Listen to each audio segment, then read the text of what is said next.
C'est bon, je peux parler? Vas-y, tu peux. Okidoki. Dans les épisodes précédents, Kirby et Paul ont découvert que Xewep gardait tout l'argent de l'émission pour lui. Du coup, ils étaient fâchés et Kirby il a aspiré Xewep. Cependant, Kirby il se transforme pas comme d'habitude. Il a l'air tout malade. Du coup, Xewep l'a emmené chez le médecin. Le meilleur médecin qui soit. Et en attendant leur rendez-vous, Xewep est retourné tout seul à l'immeuble pour tourner ses émissions.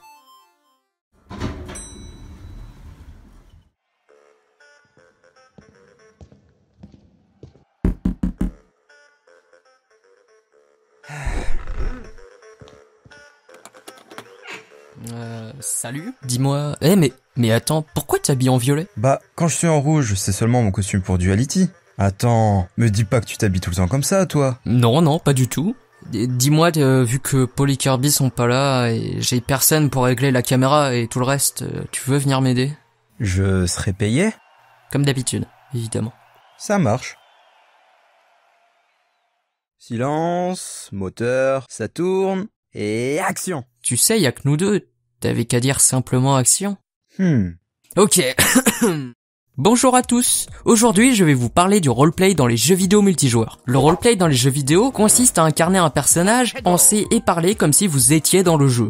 Cependant, ne vous méprenez pas. Je ne parlerai à aucun moment du jeu de rôle sur table, tout simplement car ce dernier ne m'intéresse pas et que je n'ai aucune expérience dedans, bien que le sujet dont je vais vous parler provient à l'origine de ce concept. Le roleplay dans les jeux vidéo est selon moi un concept entre le jeu d'acteur et les interactions sociales. En effet, la très grande majorité du temps, vous jouez un personnage complètement différent de ce que vous êtes dans un univers spécifique. Vous devez donc réfléchir à ce que votre personnage ferait dans une situation et non pas comment vous ferez vous. De plus, le jeu se porte aussi sur les interactions entre les autres personnages. Ma critique sera basée essentiellement sur mon expérience sur deux plateformes distinctes. Un serveur multijoueur de GTA San Andreas où nous sommes simplement citoyens dans l'état de San Andreas et un serveur du sandbox Garry's Mod qui se passe dans l'univers d'Half-Life 2. Nous jouons premièrement un citoyen fraîchement arrivé à Cité 17, libre à nous ensuite de rejoindre soit la milice extraterrestre qui contrôle le monde, soit les résistants qui tentent de rétablir la paix, ou soit rester un simple citoyen passif. Si certains points de ma critique sont spécifiques à un de ces jeux, je le préviendrai en mettant une indication en bas à droite de l'écran.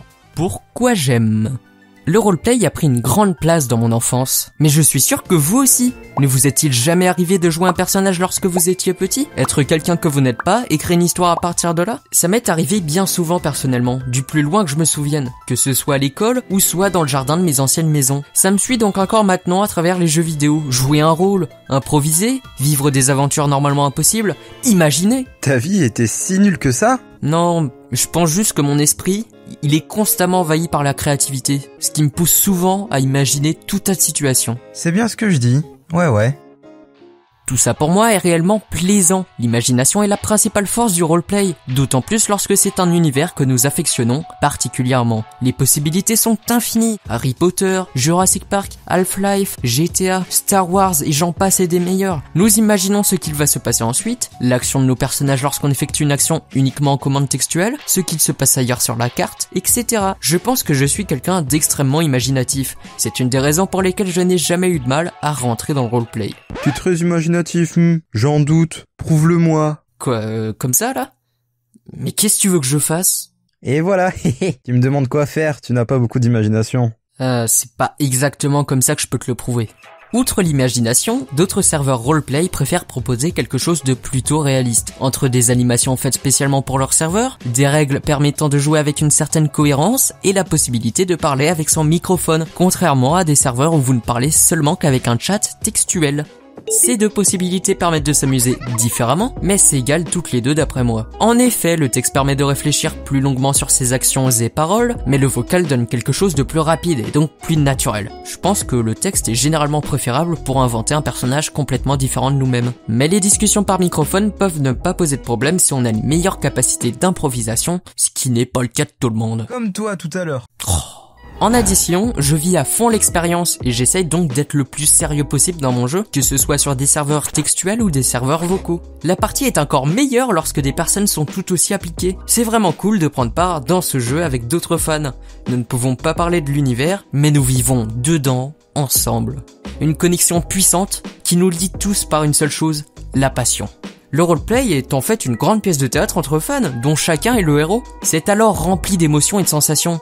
Dans mon serveur Half-Life 2, le jeu est plutôt calme, mais oppressant voire stressant. Parfois je suis pris au trip lors d'attaques ou lorsque je suis interrogé par un des membres de la milice extraterrestre. Ou bien je suis heureux dans GTA San Andreas lorsque j'ai travaillé et que je finis ma journée à la pizzeria. C'est le jeu d'acteur des autres joueurs et la qualité des serveurs qui permettent de vivre ces sensations. C'est également l'occasion de vivre dans un univers comme nous le sentons, en fonction de la personnalité du personnage que nous avons créé, sans par exemple commettre les mêmes erreurs que le personnage principal de l'œuvre a faites. Comme aller à Ravenholm. Voilà. Ou être parti à Liberty City. Exactement. Ou aller dans les hautes herbes. Oui bon, on a compris. Mais il faut en réalité laisser une certaine part à la chance, au hasard. Une des règles importantes du roleplay est de ne pas décider l'intégralité par soi-même de son propre chemin et de ne pas imposer des actions aux autres. C'est pourquoi la grande majorité des serveurs proposent une commande de lancer de dés sur 100 chiffres. En général, si le résultat vous donne plus de 50, vous avez réussi votre action et dans le cas contraire, vous l'avez échoué. C'est particulièrement intéressant. Ça permet de jouer avec des contraintes et de s'adapter en fonction des situations, ce qui permet d'être de plus en plus réfléchi dans son propre jeu.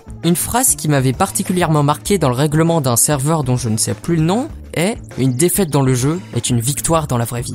Ceci a pris énormément de sens lorsque j'ai vécu un réel échec pour la première fois. Mon personnage en est ressorti perdant, mais moi j'en suis ressorti gagnant, avec de l'expérience et savoir ce que je ne devrais plus faire à l'avenir.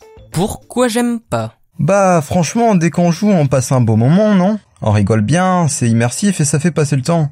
Bon après, personnellement, je n'y jouerai pas tout seul. Je trouve ça un peu trop lent, mais tu dois pas trouver de points négatifs, toi, si ? Ah si, justement. Chaque point positif énoncé auparavant apporte leur propre point négatif, et c'est bien dommage. Tout d'abord, l'immersion est souvent brisée par des personnes qui ne comprennent pas l'univers, ou qui sont trop immatures. Quelqu'un qui chante du Renaud à côté des miliciens de Cité 17, c'est pas très réaliste. Ah, tu m'as entendu ? Non, rien. J'ai remarqué d'une part que ça dépendait fortement de la communauté présente sur le jeu. Garry's Mod et GTA V ont souvent des serveurs remplis de joueurs pas très sérieux, qui oublient très vite les bases du roleplay et qui invoquent un administrateur du serveur dès qu'on fait quelque chose qui ne leur plaît pas. Contrairement à Minecraft ou GTA San Andreas, qui contiennent des joueurs sérieux. D'autre part, ça dépend aussi de la protection autour du serveur de jeu. Un serveur ouvert à tout le monde contiendra plus de perturbateurs qu'un serveur demandant de faire une candidature. Mais ce type de serveur quand il y a moins de monde. Effectivement, en général, le roleplay manque cruellement de joueurs. L'immersion ne peut pas se tenir simplement à des décors sans personnages dedans. Ce manque de participants est causé par le temps. Un serveur ne peut pas rester toute sa vie remplie. Des joueurs vont trouver d'autres serveurs qui correspondent plus à leurs attentes ou qui apportent régulièrement des nouveautés. J'ai connu quelques serveurs qui sont maintenant supprimés